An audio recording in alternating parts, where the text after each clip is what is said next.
नहीं करता है होम का मैं फ्रेंचाइजी हूँ। मेरा सपना था, वो सपना साकार हो गया। और सपना ये भी था कि मेरा जो गुरु है द्रोणाचार्य की तरह मैं इलाज करते रहा और गुरु से भेंट भी हो गया मेरा। तो ये मेरा खुश नसीब है। मेरा प्रैक्टिस बहुत दिन का है, लेकिन मेरा साइंस के साथ मैं जुड़ा हुआ हूँ 10 साल से। पिताजी का अचानक 2018 में टांग कैंसर हुआ। ये जो लेफ्ट साइड है यहाँ पे कैंसर हुआ था जीभ के अंदर में, और वो धीरे धीरे स्वेलिंग होकर के एप्पल साइज का हो गया था। क्योंकि डॉक्टर जो डेंटिस्ट है वो 2 महीना में 14 गो दांत उखाड़ दिया था। तो उसके कारण एक ही जगह में बार बार अल्सर फॉर्मेशन के कारण वहाँ पे ट्यूमर बन गया, वो कैंसर में फॉर्मेशन हो गया है। और इतना बड़ा हो गया कि पापा बात करना तो दूर, खाना पीना सब कुछ छोड़ दिया था। अचानक मेरा चेम्बर में पापा का फोन आया कि मामी फोन किया हमको कि तुम जल्दी घर में आ जाओ, पापा ज़्यादा दिन जिंदा नहीं रहेगा। क्योंकि पापा जस्ट ईएनटी डॉक्टर को दिखा करके आया, ईएनटी डॉक्टर टाटा कैंसर करके रेफर कर दिया। पापा समझ में आ गया, एडुकेटेड पीपल है। तो हम चेम्बर से घर में आ गया, आकर के देखा कि पापा का मुंह खा किया हुआ है। सुबह का जो कंडीशन था उससे भी ज़्यादा स्वेलिंग हो गया। तो मेरा भाई बोला कि तुम देर मत कर, तुम बॉम्बे में लेके चल जाओ। तो मैंने टाटा कैंसर हॉस्पिटल में लेके चला गया। तो वहाँ पे बोला कि ऑपरेशन करना पड़ेगा, लेकिन बहुत दिन टाइम लगेगा थोड़ा सा। तो मैं तुरंत कोकिलाबेन हॉस्पिटल में चला गया। तो कोकिलाबेन हॉस्पिटल में डॉक्टर मंदार देशपांडे सब रिपोर्ट मेरे पास ओरिजिनल है। कोई अगर देखना चाहते हैं मीडिया भाई देख सकते हैं, ओरिजिनल रिपोर्ट है। तो कोकिलाबेन हॉस्पिटल में बायोप्सी किया, सब तरह का 2-3 बार बायोप्सी हुआ पापा का जीभ का, और ऑपरेशन करने के बाद भी बायोप्सी हुआ। डॉक्टर मंदार देशपांडे जाने माने ऑन्को सर्जन है, उन्होंने ऑपरेशन किया। ऑपरेशन करने के बाद बोला यहाँ से जो 24 लिम्फ नोड है पूरा निकाल दिया था। मैसिव ऑपरेशन हुआ था यहाँ से। और निकालने के बाद हमको बोला मौचक में मैं ढील मार दिया, अभी मौमाछी जो है सब शरीर में मेटास्टेसिस हो जाएगा। क्यों? अगर तुम केमो और रेडिएशन नहीं लगाओगे तो 12-14 केमो और रेडिएशन हमको लगाने बोला। तो मैंने बोला कि सर मेरा पिताजी का जिंदगी कितना दिन का है? बोला कि ये बोलना बहुत मुश्किल है, 3 महीना भी हो सकता है, 6 महीना भी हो सकता है। तो मैं बोला तो मैं ये इलाज क्यों कराऊं जो इलाज में मेरा पिताजी का जिंदगी नहीं बच पाएगा। तो मैं वापस घर में आ गया, मेरा भाई के साथ मशवरा किए, मेरा माँ के साथ मशवरा किए। बोला तुम्हारा इलाज चालू करो। तुरंत मैं उसी दिन सर को मेल भेजा और वीओपीडी में मैं सर का अपॉइंटमेंट फिक्स कर दिया। और वीओपीडी के दौरान उस समय में सर का वीओपीडी में बहुत सारा पेशेंट को कराया था, और वीओपीडी के दौरान सर का पूरा चार्ट मेरे पास आ गया। रॉ डीआईपी डाइट ने डाइट पापा को मैं 13 साल रखा, रॉ डीआईपी डाइट। तो without cook food, raw DIP diet का मतलब है विदाउट कुक फूड। पापा का दांत भी नहीं था, जूस कर करके हम लोग देते थे पापा को, सनलाइट देते थे बहुत ज़्यादा। और मेरा माँ और पापा एकदम पूरी तरह से इसको फॉलो करके 1.5 साल में मेरा पापा का नया जिंदगी आ गया है, कैंसर मुक्त जीवन। आज 2025 है, मेरा पापा जिंदा है। रोज सुबह 3 से 4 किलोमीटर पैदल चलता है, योगा 1 घंटा सुबह शाम करता है, अपना गार्डनिंग खुद करता है, बाजार मार्केटिंग वगैरह सब कुछ खुद करता है। ये जिंदा जगता मेरे पास मेरा पिताजी है। कैंसर पेशेंट तो बहुत है मेरे पास, 4-5 और कैंसर सक्सेस स्टोरी मेरे पास है। पिताजी को लेके इसलिए आया ताकि सबको तसल्ली हो जाए। मेरा इलाज मेरा घर से ही शुरू हुआ। कैंसर का ट्रैप से बचने के लिए मेरे सामने में सर का जो ट्रैप है, बहुत सारा ट्रैप के अंदर में कैंसर का ट्रैप है, वो मेरे सामने में मेरा पिताजी है। तो कैंसर ट्रैप में कभी भी मत फंसिए। सर का जो इलाज है वो जल्दी से जल्दी शुरू कर दीजिए। मेरा ये कहना है और ये मानना भी है, नेचुरोपैथी जिस तरह से हमारा भगवान next to God doctor Vishnu Rai Chaudhary जिस तरह से हम लोग को रास्ता दिखाया, इसके अलावा इससे अच्छा और कुछ हो नहीं सकता है। लेमन के तौर पे जो आम इंसान है वो भी इसको फॉलो कर सकता है। तो धन्यवाद सबको और थैंक्स टू सर। सर का आमने सामने भेंट हुआ, ये मेरा दूसरी बार है। सर के साथ और एक बार भेंट हुआ था 10 साल पहले, लास्ट डे ऑफ डायबिटीज का जो किताब रिलीज हुआ था, उस किताब को मैंने उस समय में मैंने आया था, सर के साथ भेंट हुआ था। ये फरीदाबाद में ही है, और ये मेरा दूसरा टाइम सर के साथ भेंट हुआ। आगे जाऊंगा बीआरसी डॉक्टर बीआरसी क्लिनिक के साथ, और भी आगे और भी कुछ करना है। देश और दुनिया को दिखाना है कि हम लोग विश्वरूप राय चौधरी का स्टूडेंट है। Thank you so much, thank you so much. आपने कोविड के बारे में पहले ही प्रेडिक्शन किया। अब आज की डेट की बात की जाए तो लगभग 2000 के आसपास पेशेंट भारत में हैं। आपकी आगे की प्रेडिक्शन क्या है? क्योंकि पिछली बार 0 से लेकर लॉकडाउन तक पहुंचे थे, और इसका जो डर था पूरे भारत ने, पूरे देश ने ही महसूस किया। अब आपकी प्रेडिक्शन क्या है कि ये जो स्टेज शुरू हो गई है कोविड की, कहाँ तक पहुंचेगी?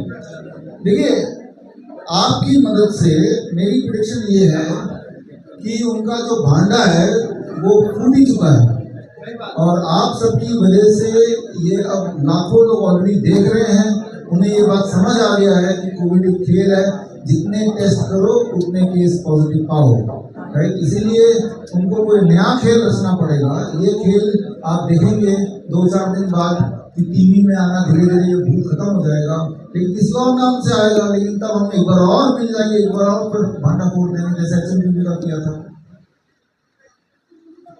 सर, जो ये कोविड का अभी जो शोर शराबा शुरू हो गया है, हमें क्या प्रिकॉशन करना चाहिए बचने के लिए? देखिए, कोविड का जो भी आप देख रहे हैं प्रोपेगेंडा मीडिया में, उससे बचने का सिर्फ एक ही तरीका है, आप टीवी बंद कर दें।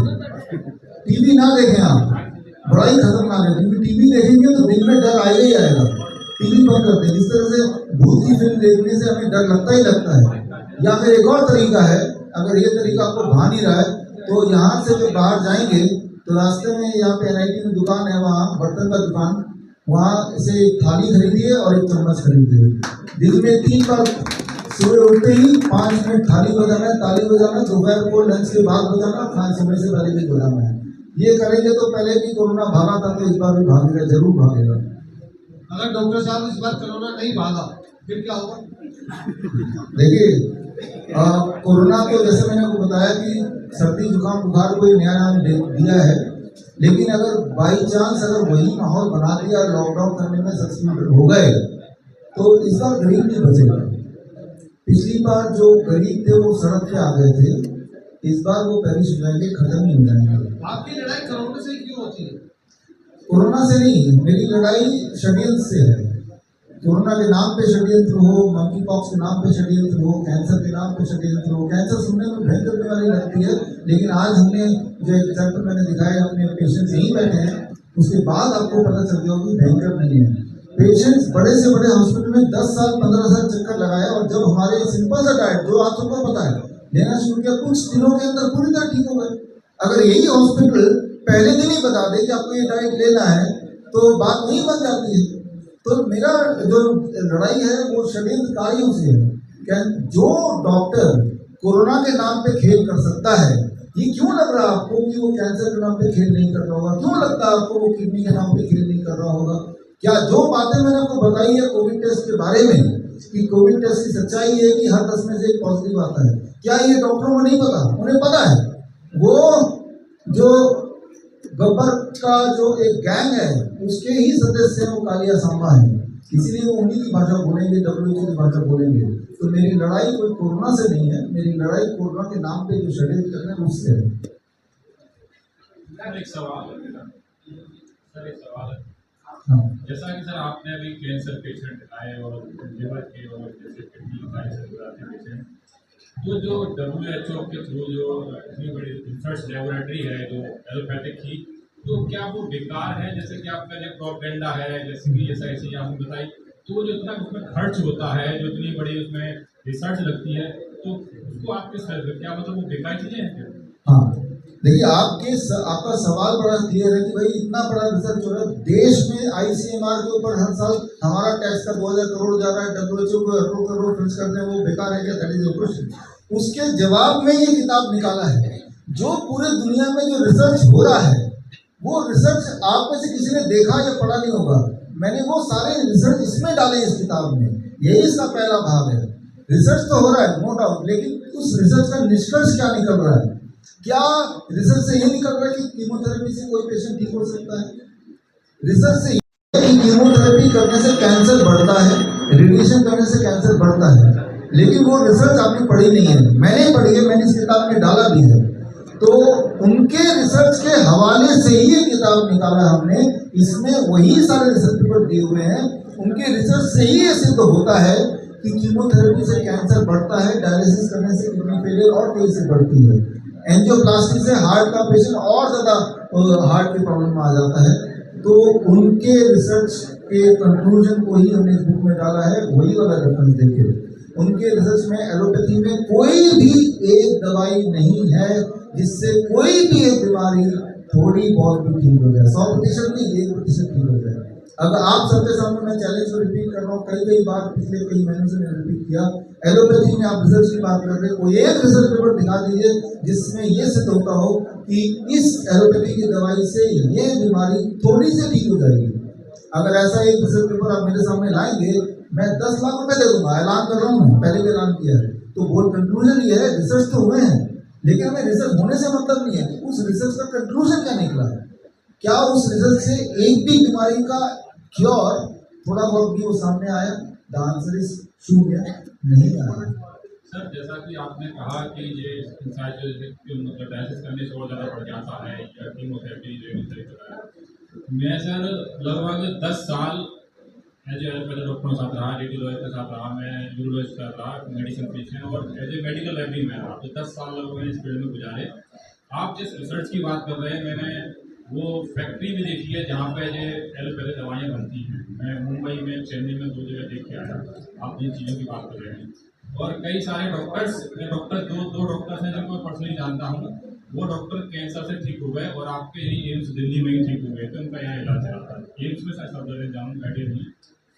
तो क्या वो जो लोग इतना स्टडी करते हैं और बहुत ज़्यादा रिसर्च होता है, जैसा कि मैंने आपसे पहले भी कहा, इतना लंबा MBBS करना, MD करना, फिर बहुत सारा रिसर्च करना, जो कीमोथेरेपी की मशीनें आना, जो रेडियोथेरेपी मशीनें आना, ये सारी मशीनें जो हैं आप उनको चैलेंज कर रहे हैं। आप लगातार चैलेंज करते चले जा रहे हैं। तो ये इस पे जो पैसा खर्च हो रहा है, अल्टीमेटली पैसा जनता का ही खर्च होता है, टैक्स के रूप में पैसा जाता है गवर्नमेंट।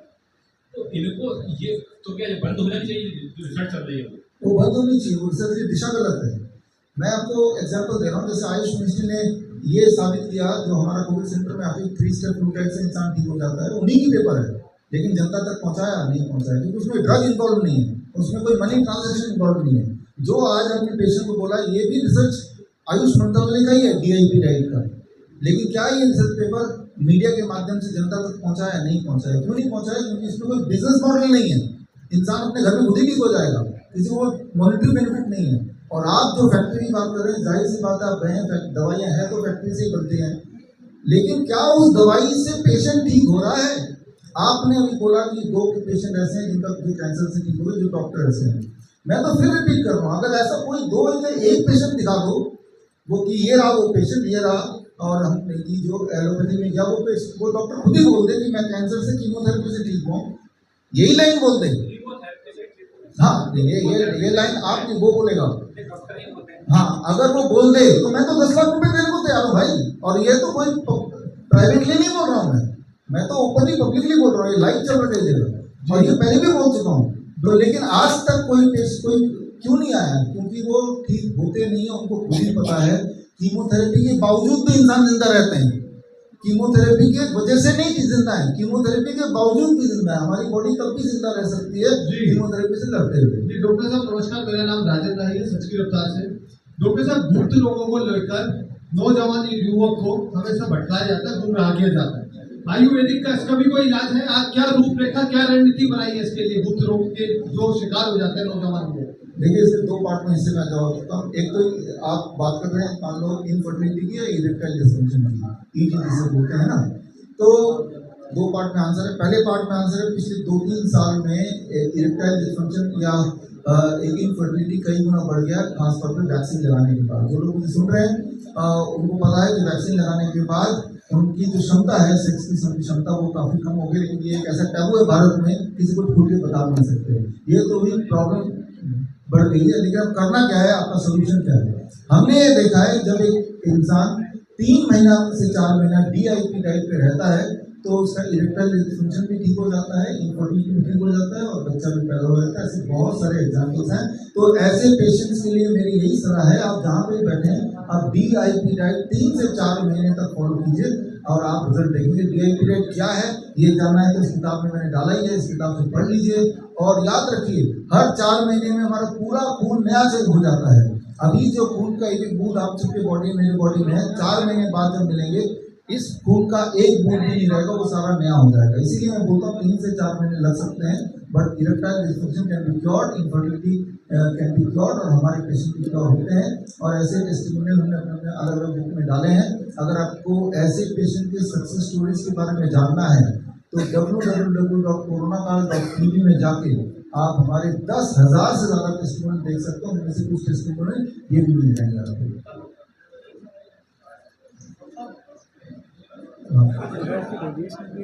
डॉक्टर साहब, एक सवाल मेरा है, जैसा कि आपने बताया कि हर 4 महीने में खून मतलब दोबारा से बन जाता है, लेकिन कुछ मायनों में ये देखा जाता है कि जो कुछ लोग जैसे ब्लड डोनेट कर देते हैं तो उनमें काफ़ी जैसे किसी को मतलब बुखार आ जाता है या उससे भी ज़्यादा तेज वो बीमार हो सकता है, और हुआ भी है ऐसा, तो उसके लिए क्या करना पड़ेगा?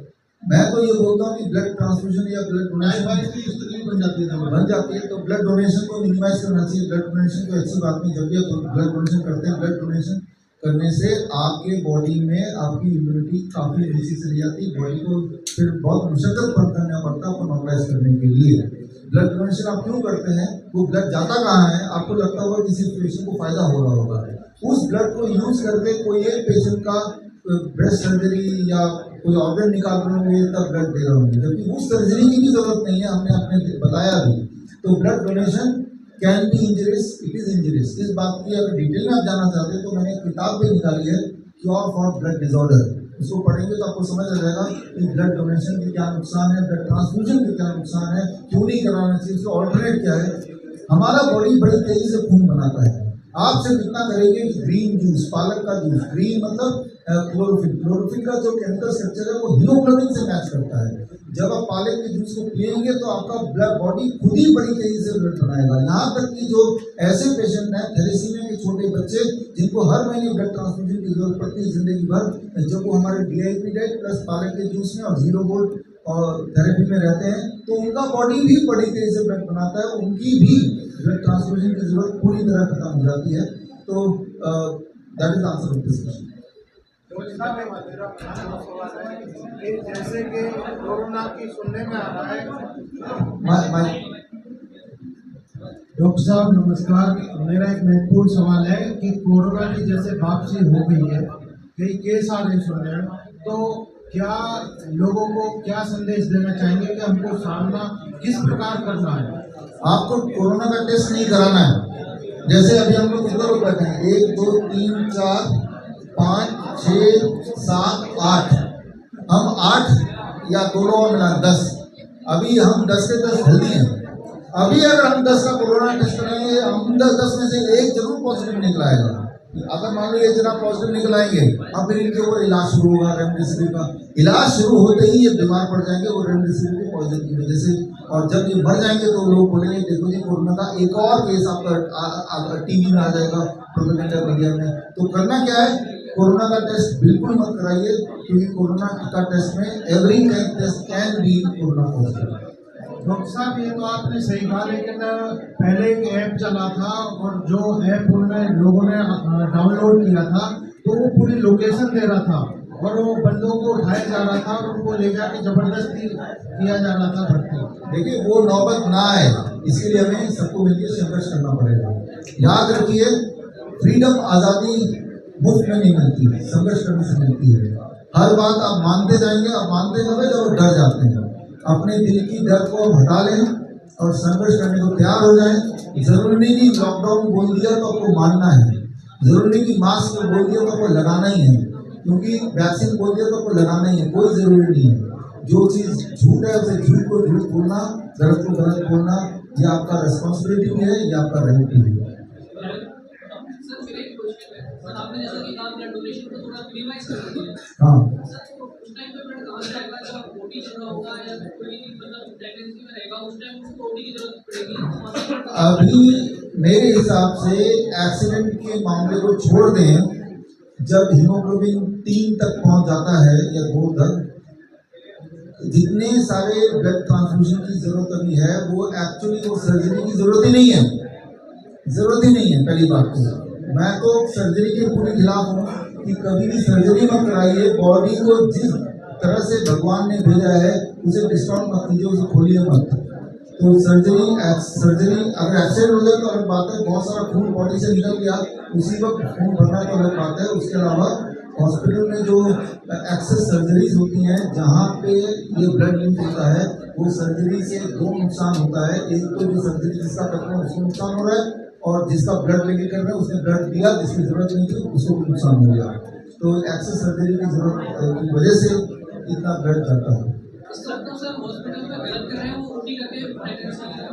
हाँ, आप बताइए जो सर्जरी है कौन सी सर्जरी की जरूरत है? नी रिप्लेसमेंट, हिप रिप्लेसमेंट, क्या जरूरत है? किडनी निकाल दिया, लिवर ट्रांसप्लांट कर दिया, क्या जरूरत है?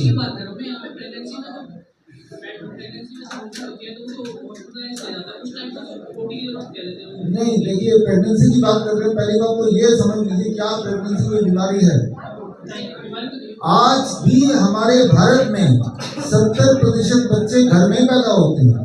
ऐसे ऐसे गांव हैं जहां सड़क आज भी नहीं है, ये वाला इंटरनेट भी नहीं है, ये सब लाइट भी नहीं है, जानवरों के बच्चे सड़क पे ही पैदा होते हैं। इसको एक बीमारी का रूप दे के हाई फाई हॉस्पिटल बना के जबरदस्ती सिजेरियन करके आप ऐसा माहौल बना देते हैं जहां एक इंसान को, एक प्रेग्नेंट वुमेन को बहुत सारा स्टीरॉइड खिला के बार बार अल्ट्रासाउंड करा के उनकी ऐसी हालत कर देते हैं कि तब सिजेरियन करना है, तब ब्लड भी चाहिए, वो माहौल बना देते हैं। अदरवाइज प्रेगनेंसी एक नेचुरल फिनोमिना है, जो पृथ्वी में जो भी जानवर आए, जीव जंतु है, सब में प्रेगनेंसी नॉर्मल है, तभी हम पैदा हुए हैं। सर, इसमें क्राइटेरिया फिक्स कर दिया गया है 9 महीने, तो ये सही है या गलत है? किस चीज का क्राइटेरिया 9 महीने? प्रेगनेंसी का जो क्राइटेरिया फिक्स कर रखा है कि 9 महीने में बच्चा पैदा होना चाहिए, क्या ये सही है गलत है? आप तेज करने की कोशिश करो, हिंदी कोशिश करेंगे।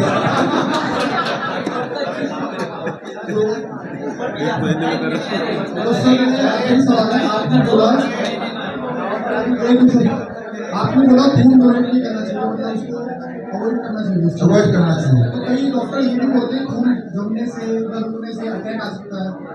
उस डॉक्टर को तो आप डोनेट कर दो, उनको भी तो आ सकता है। आप देखो कितने डॉक्टर हैं जो ब्लड डोनेट करते हैं, ये भी देखो, आपसे करा रहे हैं, चाहो खुद कर दो। ज्यादा जिसको अटैक आता है डॉक्टर ये बोलते हैं कि आपका खुद ही हो गया, आपको डोनेट करना चाहिए। नहीं, ऐसा नहीं है, इसका उल्टा है। ऐसा इसका उल्टा है, बहुत ज्यादा ब्लड डोनेशन करेंगे तो उससे आपका जो बॉडी का होमोस्टेसिस बिगड़ जाएगा, बैलेंस बिगड़ जाएगा, उससे हार्ट अटैक जरूर आ सकता है। ज्यादा नहीं देना चाहिए, कम से कम। हाँ, और भी कोई सवाल किसी का? हाँ, लास्ट सवाल मेरा होगा सर। हाँ, आपने बताया कोविड जैसी कोई बीमारी नहीं है। कोविड कोई बीमारी नहीं है, ये फ्लू है, खांसी जुकाम बुखार का नाम ही कोविड दे दिया उस टेस्ट के बाद। सर, मैं जानना चाहूँगा, 1 साल तक कम से कम लॉकडाउन लगा हुआ है और पूरा जो देश कहा जाए पूरी दुनिया में ज़्यादातर जितने भी देश थे सब में लॉकडाउन लगा, तो ये क्या सरकार का प्रोपेगेंडा था या क्या था ये? मतलब ये WHO के अधीन जो देश हैं, जिसमें भारत भी है, जो देश अब 2020 में देखिए, जो देश WHO के कंट्रोल में नहीं थे, जिनका नाम मैंने लिया, अफ्रीका के कई सारे देश, वहाँ कोई लॉकडाउन नहीं था, कोई सोशल डिस्टेंसिंग, कोई मास्क नहीं था। तंजानिया, बुरुंडी, हेटी, WHO के अधीन जो देश हैं, जैसे अभी US WHO के अधीन नहीं है, तो वहाँ कुछ नहीं होने वाला। भारत WHO के अधीन है, तो भारत में ही वो लॉकडाउन लगेगा। तो वो WHO के अधीन हमारी सरकार, जिसके अधीन हम, ये हाँ, अभी आप सही बोल रहे हैं, पैंडेमिक ट्रीटी अभी साइन हुआ है और उसका इफेक्ट आप देख रहे हैं, प्रोपेगेंडा मीडिया में ऑलरेडी कोरोना का खेल शुरू हो गया।